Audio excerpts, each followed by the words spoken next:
Kita sebagai manusia yang diciptakan oleh Allah Subhanahu wa Ta'ala, yang selalu dan tidak akan pernah lari dari melakukan dosa, melakukan kesilapan kepada Allah Subhanahu wa Ta'ala.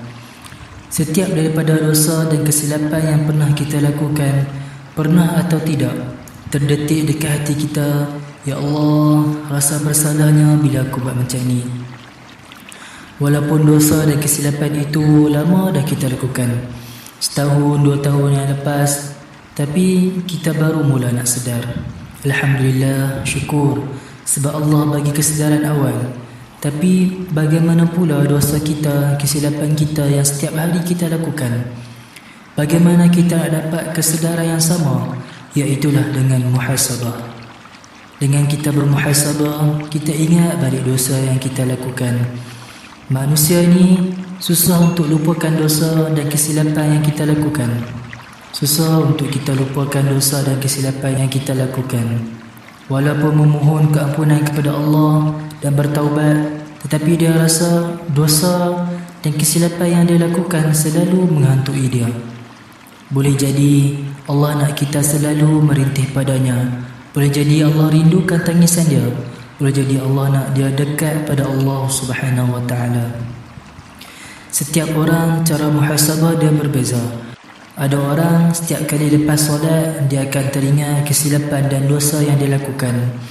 Ada orang suka tempat yang tenang dan dia boleh muhasabah diri dia.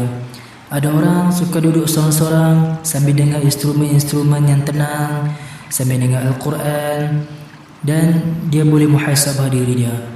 Dan ada orang masa nak tidur dia akan muhasabah diri dia. Semuanya berbeza, semuanya cara yang terbaik. Bila kita muhasabah diri kita, secara tidak langsung kita akan beristighfar mengingati Allah Subhanahu wa Ta'ala. Okay guys, aku ambil masa sekian, aku akan buat giveaway guys. Okay, cara dia senang sangat, simple dia. Share video aku dekat semua media sosial, subscribe channel aku, dan YouTube aku pun dah lepas syarat-syarat dia. Aku on terus guys untuk giveaway untuk semua yang tengok channel aku. Tunggu apa lagi guys, subscribe, share dan like channel aku. Aku akan umumkan tarikh untuk giveaway ni nanti insyaAllah setiap bulan. Kat mana aku umum kat sini juga guys. Subscribe channel Tena Sugar, share dan like. Okay, itu saja. Ya mak. Okay guys, mak aku dah panggil lah. Okay, korang sama tengok video aku, okay? Dan secara tidak langsung juga kita akan menangis mengenang dosa dan kesilapan yang kita lakukan. Menangislah, merintihlah. Sesungguhnya pada waktu itu hati kita sangat-sangat dekat pada Allah.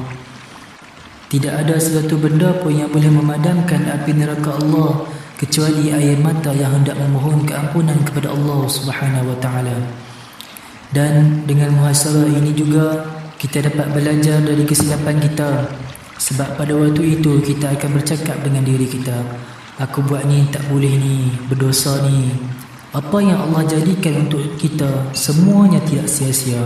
Sama ada kita belajar dari kesilapan dan dosa kita yang kita lakukan, ataupun kita akan teruskan kesilapan dan dosa kita sewaktu kita hidup ini.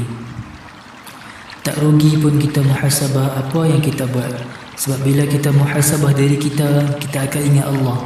Bila ingat pada Allah, pahala menjadi ganjaran untuk kita. Tak susah pun nak lakukan perkara baik. Untuk dapatkan pahala senang sahaja. Cuma diri kita sahaja yang nak atau tak mau. Para sahabat dulu bila dengar Nabi Muhammad SAW cerita tentang azab kubur, tentang neraka, mereka tidak boleh tidur. Mereka akan menangis sebab mereka teringat apa yang Nabi cerita, dan mereka teringat dosa mereka, mereka teringat kesilapan mereka. Sayyidina Umar Al-Khattab setiap malam dia akan menangis sampai lekat bekas mengalir air mata pada matanya. Sebab apa?